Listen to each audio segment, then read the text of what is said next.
त्यांच्या हद्दीमध्ये 22/3/2025 रात्री 2 ते पहाटे 4च्या दरम्यानमध्ये आपल्याकडे तक्रार आली की एक फॅमिली जी इराणीवाडीमध्ये राहते आहे, त्यांचा 4 वर्षाचा मुलगा जो आहे तो मिळून येत नाही आहे.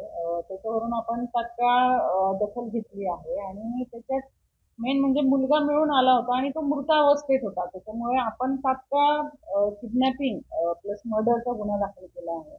यानंतर आपले झोन 11चे आनंद गोविते सरांच्या मार्गदर्शनाखाली आपण तात्काळ 6 टीम नेमल्या.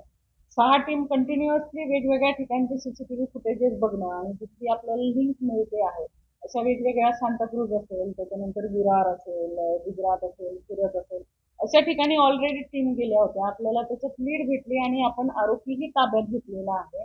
आरोपी आता ताब्यात घेतलेला आहे. रिमांड यादीसह आपण माननीय न्यायालयासमोर त्याला हजर करतो आहोत. त्याच्यामुळे त्याचा उद्देश या मारण्यामागचा काय आहे याबाबत अजून तपास करणं बाकी आहे. पूर्वाभिलेख आहे तर आपल्या नोंदीत त्याचे 3 गुन्हे दाखल आहे.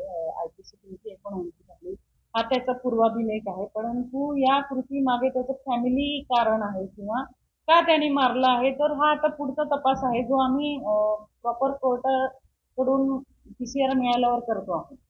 काय गोष्टी आहेत ते इन्व्हेस्टिगेशनच्या आहे, आता रिव्हील नाही करता येणार, परंतु सीसीटीव्ही फुटेजमध्ये तो निष्पन्न करण्याच्या मागे सीसीटीव्ही फुटेज आहे, त्याच्यामुळे तो एक चांगला इलेक्ट्रॉनिक एव्हिडन्स आहे.